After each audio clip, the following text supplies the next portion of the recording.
Assalamualaikum warahmatullahi wabarakatuh. Pak, suaranya kurang keras.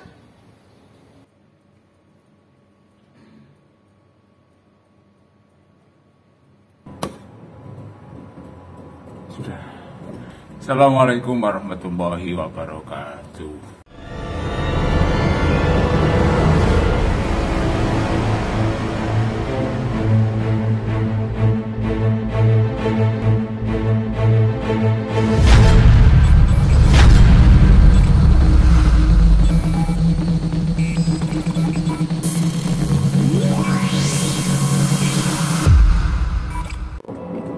Assalamualaikum warahmatullahi wabarakatuh.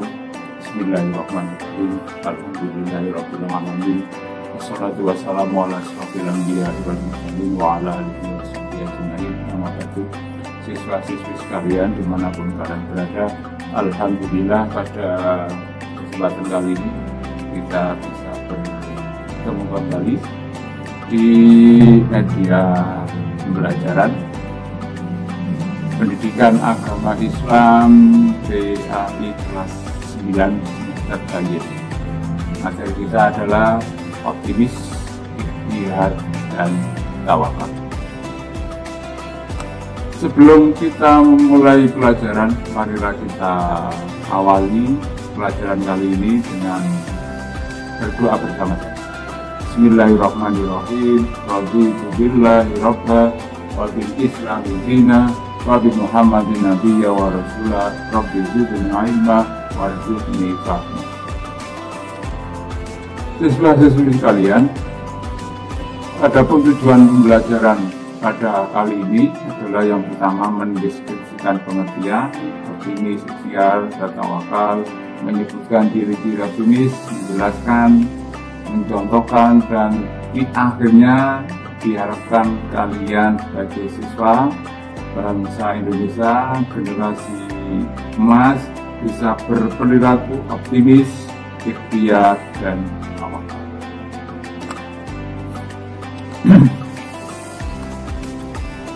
Yang pertama, optimis. Sering kita mendengar kalimat ini, kata-kata ini, optimis adalah orang yang selalu berpengharapan baik dalam menghadapi segala hal atau persoalan.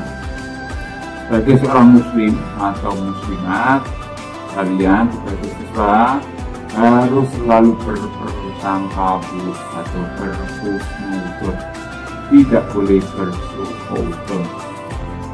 Dalilnya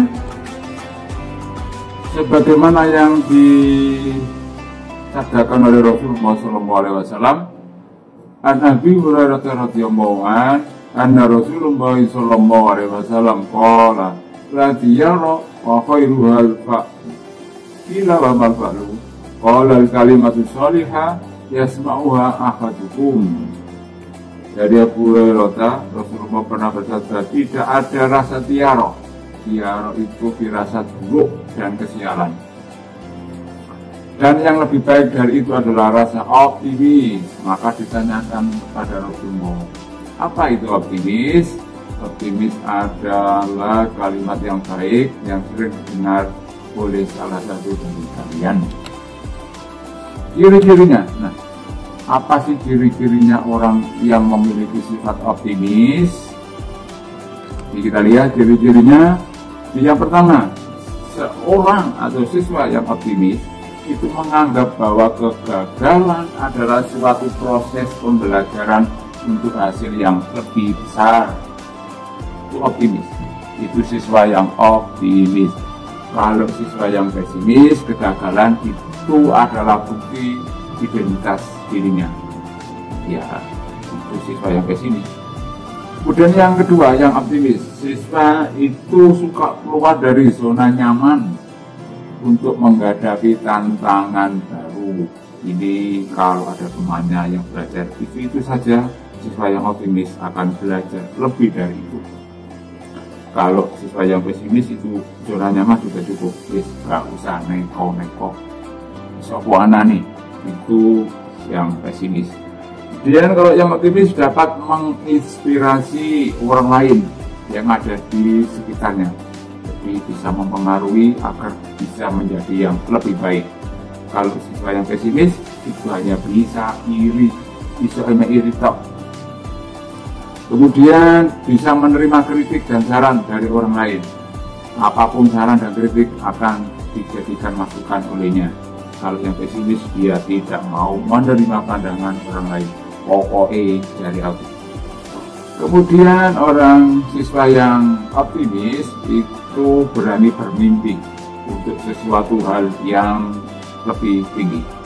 Kalau yang pesimis jangan bermimpi, kita ikuti saja realitas yang ada hari ini, gak usah repot. Kemudian kalau yang selanjutnya, siswa yang optimis masih banyak hal yang harus dipelajari.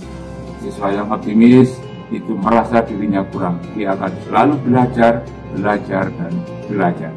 Kalau yang siswa yang pesimis hanya belajar tertentu, yang penting menghasilkan, yang penting tidak merugikan diri. Kemudian yang selanjutnya, bagaimanakah cara menumbuhkan sifat yang optimis? Cara menumbuhkan sifat optimis, yang pertama selalu berhusnuzon, berpikir positif, tidak berburuk sangka. Kemudian selalu mengambil hal yang baik dari setiap kejadian apapun, dia akan mengambil dari sisi kebaikan, tidak mengambil dari sisi yang negatif. Kemudian yang selanjutnya, cara menumbuhkan sifat optimis pada siswa itu berhentilah, kita berhenti untuk menyalahkan diri sendiri. Jangan ada dalam diri kalian itu menyalahkan diri kalian sendiri. Hilangkan itu agar bisa memiliki sifat yang optimis. Kemudian hindari kata-kata yang negatif, tetapi kata-kata yang merendahkan dirinya sendiri. Dan yang tidak kalah pentingnya adalah kalian harus bergaul dengan orang-orang yang berpikiran positif. Minimal kalian bisa tertular pikiran-pikiran positif. Contoh sifat optimis yang betul, contoh yang benar. Contoh yang benar. Ketika isolasi mandiri karena terkena COVID, Ahmad optimis bahwa akan sembuh. Karena Allah menciptakan penyakit, pasti ada obatnya, pasti ada obat. Dan yang kedua, contoh yang kedua, ketika terkena badai COVID di negara kita ekonominya sempat porak-korik, tapi kita harus tetap optimis dan bangkit dengan tetap berkarya, dengan tetap bergerak, dengan tetap bekerja, dengan tetap belajar meskipun di rumahnya masing-masing. Dan alhamdulillah saat ini negara kita bisa agak longgar sehingga kita bisa PTM meskipun hanya terbatas, kita bisa sekolah meskipun hanya separuh siswa. Itu contoh yang betul, ini contoh yang salah. Ya, ini tidak boleh ditiru. Ini optimis yang salah kaprah. Optimisnya mati Pak. Ayo kita doakan simnya biar husnul khotimah simnya. Nah ini sudah di tengah jalan tidak pakai helm, di kanan kiri ada Pak Polisi, ya jangan optimis akan lolos ini ya, pasti kena ini ya. Nah ini apalagi, ini di tengah jalan raya, di tengah air, aduh, mana mungkin dapat ikan, ya, ini namanya mancing koro-koro ya, mancing oleh mancing koro-koro. Yang ini atau yang bawah itu ban dari baja di pompa angin. Ini contoh optimis yang salah ya, jangan ditiru. Ini optimis yang salah apa? Aduh. Manfaat dari sifat optimis. Nah, salah satu di antaranya adalah bisa mengurangi stres. Kalau kita selalu optimis, selalu riang gembira, stres akan kabur dengan sendirinya.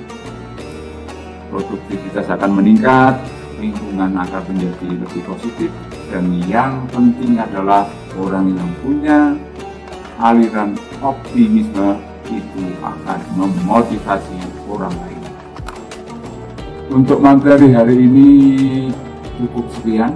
Kita bagian pertama tentang optimis, ikhtiar dan tawakal. Mudah-mudahan bisa menjadi ilmu yang barokah. Kemudian penugasan untuk kalian siswa. Jadi kalian cari artikel atau video atau apapun yang menunjukkan cerita kesuksesan seseorang.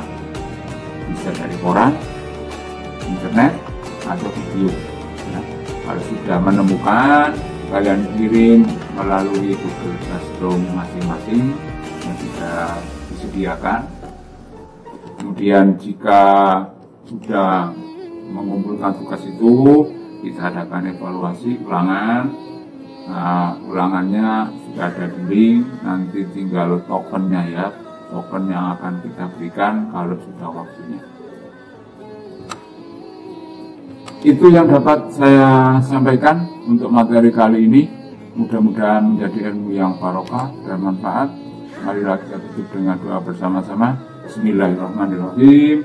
Subhanakallahumma wa bihamdik, asyhadu an la ilaha illa anta, astaghfiruka wa atubu ilaik. Dari saya, assalamualaikum warahmatullahi wabarakatuh.